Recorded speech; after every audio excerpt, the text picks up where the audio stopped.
गिबियावनो बिटिआर गभर्नमेन्टखौ गिबि साबायखर बावहरग्रोनांगोन। दा दिनैनि बे फोरोंगिरि सानखौ लोब्बा लाखिनानै दिनै जोंनि बे 1 नं उत्तरपारा गुदि फरायसालिया दिनै खुब मेहेरगोनाङै हाबाफारि लानानै दिनै खुंनाय जाबाय। दा बेयाव जों ओरैबायदि गोजोननाय मोन्दों, जोंनि बे 1 नं उत्तरपारा गुदि फरायसालिया माने गोबाव सम सासेल' फोरोंगिरिखौ लानानै खुब नारा नाथायै गोबां गथ'साफोरखौ सोलोंथाइ होबोबाय थादोंमोन। दा जोङो गोदानै फोरोंगिरि नागिरबोबाय थायै दिनै जोङो एसे आगोलाव 1 बोसोरानो जायाखै जोङो सासे मेडाम फोरोंगिरिबो जों मोननो हादों। आरो दिनै फैयै बिटिआर गभर्नमेन्टनि जिथु टेट आनजादाव जिथु एपइन्टमेन्ट होनाय, बे एपइन्टमेन्टनिफ्राय जोंहा सासे फोरोंगिरि जों मोनबावनो हाबाय। खोब लाइमोन यं सासे एकदम जाखांफुनाय फोरोंगिरि। जोंहा बेयाव गामि हिसाबै जोबोद गोजोननाय दङ। आरो जोङो बे गामिनि जाहाथे फरायसाफोरा गुबुन गोजानाव थांनानै सोलोंथाइ लाहैनो गोनां जाया, जोंनि नैबे 1 नं उत्तरपारा गुदि फरायसालिखौनो खोब मोजाङै साथाम मास्टार मोननो हानाय जेबोला जोङो बेयाव गथ'फोरखौ खोब मोजाङै सोलोंथाइ होलांनो हागोन आरो जोंनि गामिनि गथ'फ्रा खोब मोजाङै दावगालांनो हागोन, जों बेखौ अराय मिजिं थिनानै जोंहा दिनै अत्यन्त जों गोजोननाय दं।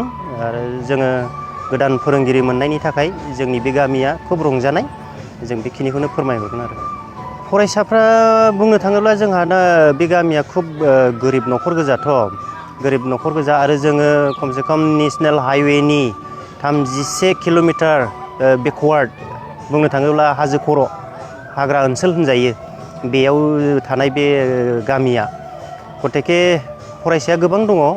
जोङो बाहेरायाव जों सोलोंथाइ होनो हाया। फ्राय न'खरफ्रा गोरिब गोजा, आबाद मावनानै जाग्रा गोजा, साख्रियाल खुब खम। जोंनि बे गामिनि सुबुंफोरा नारा नाथा दुखु खस्थ' खालामनानै न'खर खुंनाय। गथिखे जोङो मोजां सोलोंथाइ होनो थाखाय मोजां फरायसालियाव जों लांनो हायि हिसाबै जोंनि थाखाय बेनो जोबोद माने साफिसियेन्ट होननांगोन बे फरायसालियानो। गथिखे जोङो जोंनि गथ'फोरखौ बे फरायसालियावनो जों सोलोंथाइ होलांनांगोन। मा होनोमोनलाय 22 आगष्टआव एपइन्टमेन्ट होदोंमोन। बे एपइन्टमेन्ट होनायाव आंबो सासे फोरोंगिरि महरै सायख'जादों। सायख'जानानै आङो 1 नं उत्तरपारा गुदि फरायसालियाव आं फोरोंगिरि महरै दा मोनफैबाय। नै दिनै आं बेहाय जइन जानानै मोजां मोनदों, गामिफोरखौबो जोबोद मोजां मोनदों आरो गथ'फोराबो आंजों बिराद मिलायबाय। आं सोलोंफैनानै जोबोद गोजोननाय मोनदों आरोखि। साक्सेस जानायाव बिटिआर सरकखौ आं आंनि गोसो गोरबोनिफ्राय जोबोद साबायखर बावहरदों। माने जोबोद गोजोननाय फोरमायहरबाय। माने आङो थांनाय 2019 मायथाइनिफ्रायनो आङो टेट एग्जामाव, आसाम टेट एग्जामाव गिबि पास जादोंमोन। बेहायबो आङो सेलेकसन जायाखै आरो बिनि उनाव फैयै 2021 मायथाइयावबो आङो आसाम टेटआव पास जादोंमोन। बेहायबो आङो रिक्रुटमेन्ट प्रसेसआव सेलेक्ट जायाखै। बिनि उनाव फैयै नै बिटिआर सरकारा 2022आवनोमोन खोमा, आं एसे बावगारबाय। 2022 ना 23 मायथाइयाव बिटिआर सरकारा टेट फाथिबाय। बे टेटआवबो आङो उथ्रिसार जानो हादों। ओमफ्राय दिनै हानानै बिटिआर सरकाराव बे सेलेक्सन प्रसेसआव माने आं उथ्रिसार जानो हानानै जोबोद गोजोननाय मोनदों आरोखि। थेंक्स। गिबियावनो बिटिआर गभर्नमेन्टखौ गिबि साबायखर बावहरग्रोनांगोन। दा दिनैनि बे फोरोंगिरि सानखौ लोब्बा लाखिनानै दिनै जोंनि बे 1 नं उत्तरपारा गुदि फरायसालिया दिनै खुब मेहेरगोनाङै हाबाफारि लानानै दिनै खुंनाय जाबाय। दा बेयाव जों ओरैबायदि गोजोननाय मोन्दों, जोंनि बे 1 नं उत्तरपारा गुदि फरायसालिया माने गोबाव सम सासेल' फोरोंगिरिखौ लानानै खुब नारा नाथायै गोबां गथ'साफोरखौ सोलोंथाइ होबोबाय थादोंमोन। दा जोङो गोदानै फोरोंगिरि नागिरबोबाय थायै दिनै जोङो एसे आगोलाव 1 बोसोरानो जायाखै जोङो सासे मेडाम फोरोंगिरिबो जों मोननो हादों। आरो दिनै फैयै बिटिआर गभर्नमेन्टनि जिथु टेट आनजादाव जिथु एपइन्टमेन्ट होनाय, बे एपइन्टमेन्टनिफ्राय जोंहा सासे फोरोंगिरि जों मोनबावनो हाबाय।